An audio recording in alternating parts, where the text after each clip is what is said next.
One of the biggest sporting events in modern times are the Olympics, where athletes from all around the world get to one place, one city, and all compete with each other. Whether that's racing, jumping, swimming. So one of the things that I've sort of wanted to look at as someone who is sort of like a athlete myself, at the very least, like I'm not really a full athlete. I used to play high school sports, but I lift weights. And one thing I wanted to figure out is, okay, how did some of the earliest Olympic athletes train? Because these people laid the foundations for basically like sports and whatever as we understand them today, especially in the Western world, right? Living in America, the USA. So I'm gonna be taking you through a look at that. Some of the things that I found while I was looking up how these ancient athletes actually trained. Boy, that get a flex, bro. See, bro, I'm stronger than Hercules, bro. No, I'm joking. Somebody's gonna get on me in the comments for that, bro. Alright, let's go.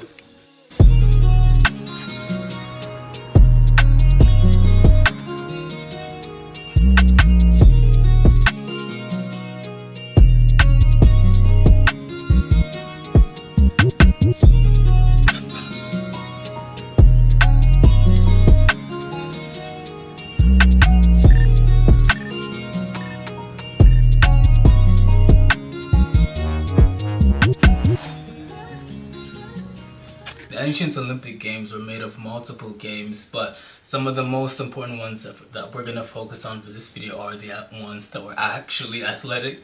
So when I was looking through them, the very first event was actually a foot race. It was something like a 200-meter sprint, and basically, you know, it'd be these young Greek males from these different city-states that would come and they'd all line up and they'd race naked in front of like everybody. Not everybody. These games and events were exclusively made for, I guess not made for men, but they were made to like honor the gods, and only men, pretty much majority of the time, were actually allowed to come and participate at these events. And usually if women were found, they would be like executed, so they didn't really play about that. But it was a 200-meter race where these men would run naked. Later on, they started adding things like wrestling, boxing. During those times, people were not as much, like science and everything didn't really so much exist. And so partially one of the reasons why they ran naked is because they thought that from an aerodynamic perspective, it would make them run faster. I guess because without their togas or cloths, that would be like weighing them down, weighing them against the wind, you know what I mean? It would control how, it would allow them to run faster if they just raced naked. And that's from a mythological perspective, I think, where that story comes from. Those are like one of the things that like some of these like ancient Greek athletes thought. Another thing as well was that they wouldn't have sex before their matches because they thought that made you weaker. While I don't know how clear the science on that is today, I guess from a perspective of thinking of how they would have thought of it, it would make sense, right? Less clothes, you know, would like weigh you against, you know, it's almost like aerodynamics, right? If I have less resistance against the air, I'd be able to run faster. If being active makes you weaker, I kind of get the sort of logic where it comes from. Semen retention guys, you probably are going to know what I'm talking about. Now from a really practical perspective, some of the training methods that they actually did were not so bad. So one of the sort of training methods that some of these ancient Olympian athletes would do was running in sand. And the whole reason why they thought that this was effective is because simply that it is hard to run in the sand. I guess it's almost similar to the concept of like if you ever been a basketball player and you put like a bag over the basketball and it makes it harder to dribble, so then when you actually go and just dribble the regular basketball, you have a lot more control over it. And I think it's the sort of same concept as running. Same thing was running, right? When you put the parachute behind your back, it's like extra resistance, so that when that resistance is gone, will actually be like a faster runner. Some of the people who actually wrote about the Olympic athletes reported on training for both speed and endurance running, as well as things like obstacle jumps. So the closest thing that I've ever really done to this is like things like hurdles, right? Jumping over obstacles while running, or even carrying weight while running for conditioning. Earlier things that were also recommended to these Olympic athletes were things like playing a ball sports and sort of balancing your exercise, not just between running, but also including things like swimming, wrestling, and etc. As well as things like jumping as well, and playing with a ball. Basically, and before you say anything, there was this sport called Anita, which was like sort of the ancient version of rugby. And this was also a sport with training that was recommended to some of these Olympic athletes in terms of just overall health and training. They're training more different things, right? It's not just about running, it's not just about speed even, or even for endurance. But also people who sort of looked at it as like you have to have a more balanced and holistic way of training. And then probably some of the best, most interesting parts of their training were the resistance training, or even wrestling training as well, where some people were even said or reported to wrestle with lions, wrestle resistance against bulls. And not even just wrestling, but training with animals, whether that was pulling wagons with oxen, resisting bulls, which I'm not super sure what that might have meant. I don't know if they meant by like holding the horns or whatever they might have been doing. And one of the writers even wrote about wrestling lions. I don't really know how practical that is. I've seen some videos of people these days doing it, so I don't think it's impossible, but yeah, I guess that's sort of like one of the things that, you know, they said. And that's from Philostratos, by the way. And other than that, there was also things like swimming long distances.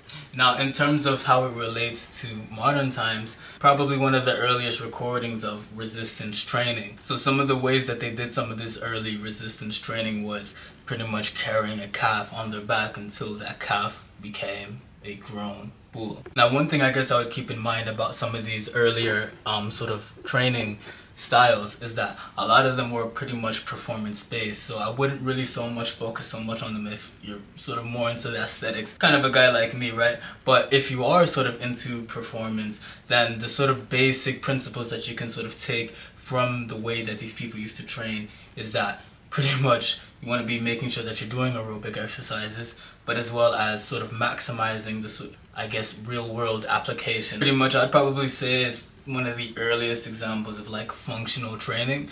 It's training in general, but especially from like a functional athletic perspective, whether that's you playing the ancient style of rugby or swimming, wrestling, running. These are all sort of like basic performance based movements that you probably would be a good idea to include into your your workout routines anyways. And the dietary habits or practices pretty much followed suit. A lot of what the ancient Greek Olympian athletes used to eat were things like dried up figs, moist cheese, and wheat. And I'm not so sure about how the figs contributed to the diet, but I'm pretty sure they had their own health benefits. But if we're talking about the wheat and the cheese, well, the cheese probably would have provided some sort of protein, right? That's always good. That's like the #1 building block for muscle.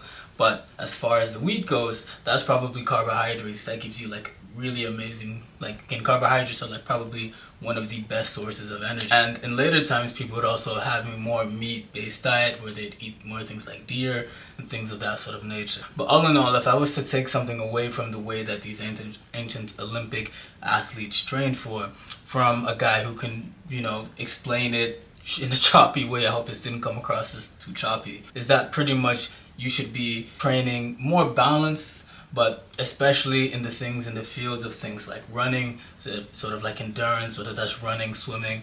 And anyways, with that being said, I hope you enjoyed the video. I hope you learned something new. With that being said, we'll just have a word from our sponsor. And if you like this video and you want to see more videos like this, definitely hit the like button. Any comments or any sort of thoughts you might have down below, if anything you'd like to correct me on or sort of expand on, definitely the comment section will be the place for that. And yeah, word from our sponsor. This will be about a program if you want to build the best aesthetic physique that you can. So with that being said, let's go.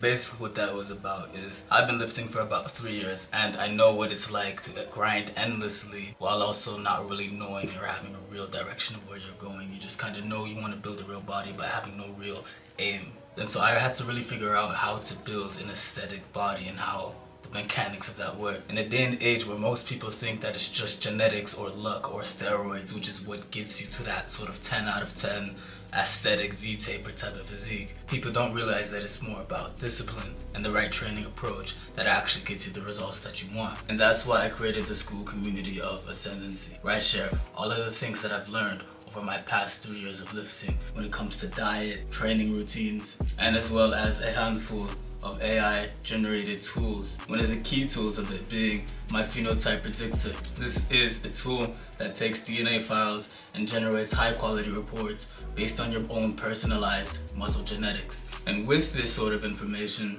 we use that to build you a tailored fitness plan that will work for you long term and get you the results that you're looking for. This personalized PDF that you'll receive from this tool will give you information about your general health, muscle genetics, as well as hormonal traits and aesthetic traits as well. And even if you haven't taken a DNA test, since this community is in its early stages, I'll be able to work with you to build you a custom personalized fitness plan. We also do weekly calls to check up and do discipline, make sure that you're actually following the plan, and as well as a refund at any time if you're not happy with the services. So if that sounds interesting to you and you're really thinking about taking the next step into doing that and taking this seriously, hit that first link in the description. There you'll be taken to my about page and you can get started today. That being said, peace. Bloopers. I'm not gonna lie, bro. I was like mid-scripting and I was just kind of like, you know what, usually what I do with these scripts is like I either like overly prepare, so like I'll overly research and overly prepare, and I was like, you know what, like I already know like 90% of what I need to know in terms of like I watched the documentaries and read the paper that I need to read, so it's like, you know what I mean, it's kind of like you kind of already know the basics, you know what I mean, so I was just like, whatever. But yeah, that being said though, I haven't really been doing too much, you know. Still trying to record more content. Damn.